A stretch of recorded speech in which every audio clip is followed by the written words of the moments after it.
తెలంగాణలో ప్రజాపాలన విజయోత్సవాలకు ప్రభుత్వం ఆహ్వానాలు అందిస్తోంది.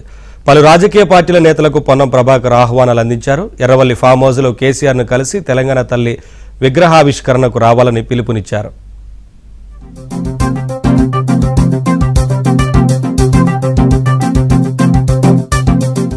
తెలంగాణలో కాంగ్రెస్ ప్రభుత్వం ఏర్పాటై ఏడాది పూర్తయిన సందర్భంగా ప్రజా పరిపాలన విజయోత్సవ వేడుకలు జరుపుతుంది. విజయోత్సవం చివరి రోజైన డిసెంబర్ 9వ తేదీన సచివాలయంలో తెలంగాణ తల్లి విగ్రహావిష్కరణ కార్యక్రమం జరగనుంది. అయితే ఈ కార్యక్రమానికి రాష్ట్రంలోని అన్ని పార్టీల కీలక నేతలను మంత్రి పొన్నం ప్రభాకర్ ఆహ్వానించారు.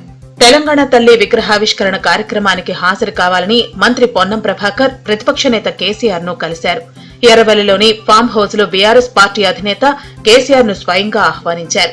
కేసీఆర్ ను ఆహ్వానించడానికి ఎర్రవెల్లిలోని కేసీఆర్ నివాసానికి చేరుకున్న మంత్రి పొన్నం ప్రభాకర్ బృందాన్ని మాజీ ఎంపీ జోగినిపల్లి సంతోష్ కుమార్, మాజీ ఎమ్మెల్యే జేమన్ రెడ్డి సాదర స్వాగతం పలికారు.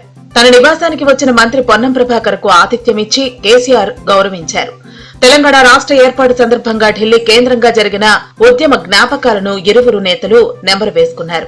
వేడుకకు తప్పకుండా రావాలని, పార్టీలకు అతీతంగా తెలంగాణ తల్లిని గౌరవించుకోవాలంటూ కేసీఆర్ ను పొన్నం ప్రభాకర్ కోరారు.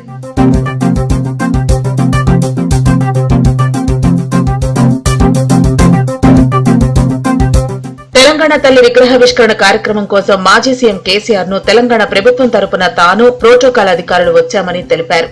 తెలంగాణలో అందరినీ గౌరవించాలి అనేది కాంగ్రెస్ పార్టీ తీసుకున్న నిర్ణయమన్నారు.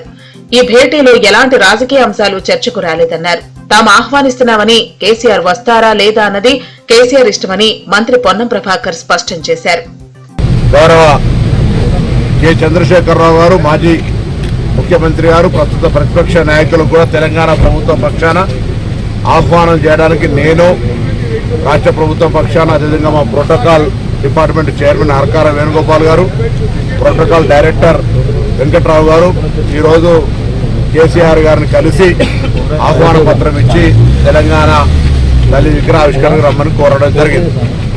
ఈ సందర్భంగా తెలంగాణ తల్లికి సంబంధించినటువంటి విగ్రహావిష్కరణ కాబట్టి ప్రభుత్వం పక్షాన మర్యాదగా మాకుండేటటువంటి సమాజంలో తెలంగాణ వారిని అందరినీ కూడా గౌరవించుకోవాలనే ఉద్దేశంతో అందరినీ కూడా ఇందులో భాగస్వాములు చేయాలని చెప్పి వారికి ఆహ్వానించడం జరిగింది. ప్రజాపాలన విజయోత్సవాలు తెలంగాణ తల్లి విగ్రహావిష్కరణ కార్యక్రమానికి ప్రభుత్వం తరపున మంత్రి పొన్నం ప్రభాకర్ రాజ్ భవన్ లో గవర్నర్ జిష్ణుదేవ్ వర్మను, దిల్కుష అతిథి గృహంలో కేంద్ర మంత్రి కిషన్ రెడ్డిని కలిసి ప్రజాపాలన విజయోత్సవాలకు రావాల్సిందిగా ఆహ్వాన పత్రాలను అందజేశారు.